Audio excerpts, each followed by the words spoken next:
The United Nations and its institutions have a credibility they do not deserve and have become a threat to freedom and democracy in the world.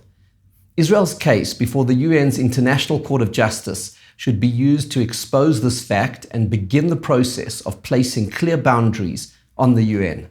I'm Warren Goldstein, the Chief Rabbi of South Africa, and here is why I say that. The UN is imbued with credibility and respect that it does not deserve. And with the Israel case, a prime example, its institutions have been increasingly hijacked by undemocratic societies to advance objectives that threaten freedom, peace, and prosperity in the world. Consider that of the 193 members of the UN General Assembly, only 84 are ranked as free societies by Freedom House, a think tank in New York City, or that of the 47 members of the UN Human Rights Council, whose very reason for existence is to protect and uphold human rights, only 13 can be defined as fully economically and politically free, according to the Social Research Foundation Global Freedom Scores. How is it possible that the UN's top human rights body is dominated by countries that don't respect human rights? Many UN decisions are passed by simple majorities. What does it say about the quality and integrity of those decisions if these majority voting blocs are to a large extent made up of autocratic regimes? What does it say about the UN as a protector of human rights and international justice if the majority of its members have no regard for the values of freedom and democracy, or indeed of human rights? Only a minority of UN members represent governments which ascribe fully to Western democratic values of freedom of speech and religion, free markets, property rights, and the rule of law. What are free societies doing, ceding their national security and strategic interests to the judgment of their repressive authoritarian enemies? It is a glaring question, and few democratic governments have a good answer, which is something the current International Court of Justice case can hopefully help to change. The question is especially vexing considering that for a majority of UN General Assembly members, the values and freedoms of democratic societies are seen as a threat. Yet this majority, together with the UN Security Council, gets to appoint the judges that sit on the International Court of Justice, the body that is adjudicating the case against Israel. In my PhD thesis on human rights and constitutional law, I explored how the appointment of judges is at the heart of justice. The book of Exodus describes how Moses established the world's first multi-tiered society-wide judiciary more than 3,300 years ago. Together with the Talmud, it details the painstaking process through which judges are appointed and the lofty qualities and unimpeachable integrity those judges are required to possess. The famous biblical verse, Tzedek, Tzedek Tirdof, justice, justice you shall pursue, refers, says the Talmud, to the moral duty to submit your case only before a worthy and upstanding bench of judges. Justice is only as good as the judges who dispense it. Therefore, who appoints the judges is absolutely critical.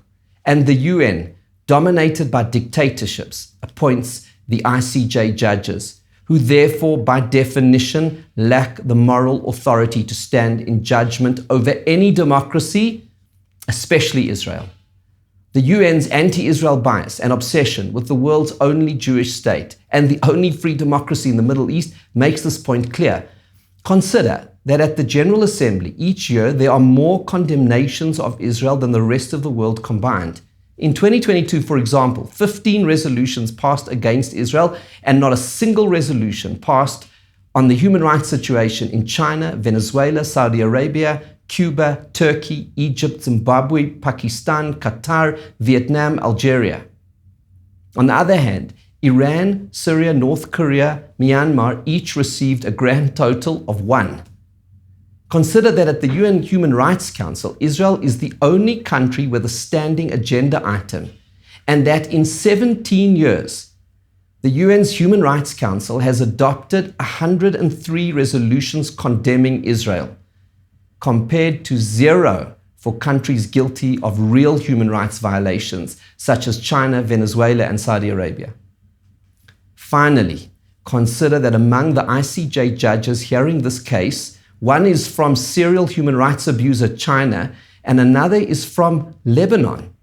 if you can believe that, where Hezbollah, an Iranian proxy and combatant in the current war on Israel, is a key member of the government.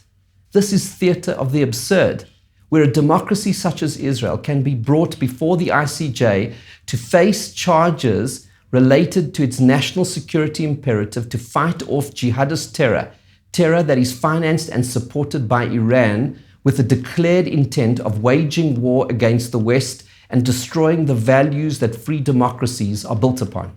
For constitutional democracies to submit themselves to the judgment of UN institutions is ludicrous. Israel stands no chance of a fair trial and should take no part in the UN's ICJ charade, other than to cite some of the above statistics to make the argument that the International Court of Justice has no moral jurisdiction over it, and then to withdraw from the process. When in 1948, Prime Minister David Ben-Gurion agreed for Israel to join the Geneva Conventions, it was not on the understanding that the UN would become a cesspit of anti-Semitism that would twist the genocide clause to put Israel's right to self-defense on trial in the midst of a multi-front war for survival. The UN's gross bias against Israel places it in breach of these agreements signed at the establishment of the Jewish state to accept the authority of the ICJ to adjudicate its actions.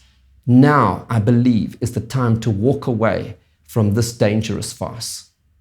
In support, pro-freedom and democracy activists, politicians, and think tanks should lobby their governments to do the same. Doing so would make a clear statement that no UN body can exercise authority over Israel or any free society's sovereignty, and certainly not over national security decisions, such as how to conduct an existential war of self-defense. International institutions may be useful as forums for a majority of countries in the world, regardless of their democratic status and value systems, to meet to negotiate global events. But constitutional democracies should neither submit nor cede their defensive and strategic interests to the judgment of what are indirectly the strategic objectives of their ideological enemies. And media and opinion formers in the free world should become much more circumspect in the credibility they grant UN institutions. If nation states in the free world feel at all inclined to cede their sovereign rights to third parties, those third parties should at a minimum subscribe fully to the values of liberal democracy. The time has come to build a new global alliance comprising free societies with shared values and a sincere commitment to human rights. What we see in Israel's case before the ICJ is a majority of non-free societies weaponizing a UN platform to undermine the defensive rights of a liberal democracy. Allow that precedent to continue, and the outlook for freedom in the world is dire. Exercising moral clarity, Israel has an historic opportunity to stand up for the freedom and independence of constitutional democracies throughout the world. Let us realize that none of these challenges are new. In the 1940s, an important part of Nazi propaganda was to accuse the Jews and the Allied forces of seeking to exterminate the German people. Here is an extract from a document published in October 1942 in the German press, which accuses the Royal Air Force of, and I quote, terror attacks against the civilian population, with the intent to exterminate the German people by the attacks against military hospitals, schools, churches, military rescue ships, ambulance and emergency aircraft, and the systematic bombing raids against a German main military medical aid station in North Africa. End quote. In doing so, the document states, England has, and I quote, placed itself outside the Geneva Convention and therefore outside civilized nations. End quote. The role players are different. The story is the same. Iran is today's Nazi Germany, seeking to exterminate the Jewish people through its barbaric genocidal proxy Hamas. And Israel is in the dock for breaching the Geneva Convention. It doesn't get more bizarre than this. The words of Israel's then ambassador to the United Nations, Chaim Herzog, later Israel's president, come to mind. In 1975, he addressed the UN General Assembly on the eve of another one of its many fits of blatant anti-Semitism, when it was about to pass its infamous Zionism is racism resolution. He ended his speech with these words, and I quote, "I stand here not as a supplicant, for the issue is not Israel or Zionism. The issue is the continued existence of the UN organization, which has been dragged to its lowest point of discredit by a coalition of despotism and racists. This resolution, based on hatred, falsehood, and arrogance, is devoid of any moral or legal value. For us, the Jewish people, this is no more than a piece of paper, and we shall treat it as such." And then he tore up the resolution. Israel should give the International Court of Justice summons the same treatment. The stakes could not be higher. The fate of the entire world is at stake. As the great ethical work of the Talmud, Pirkei Avot, states, the world stands on three things: justice, truth, and peace. Al-Hadin, ve'al-ha'emet, ve'al-ha'shalom. God has created the world such that without these pillars, human civilization crumbles. But note the order: first justice and truth, and then peace. Around 1800 years ago, in the ancient and eternal capital of the Jewish people, the great sages of the Jerusalem Talmud explained that without justice and truth, there can be no peace. And so Israel must stand firm against the intimidation of the United Nations and its so-called International Court of Justice. Israel must stand firm in the name of justice and truth. For as the prophet Isaiah said, Tzion b'mishpat tipadeh, Zion will be redeemed through justice.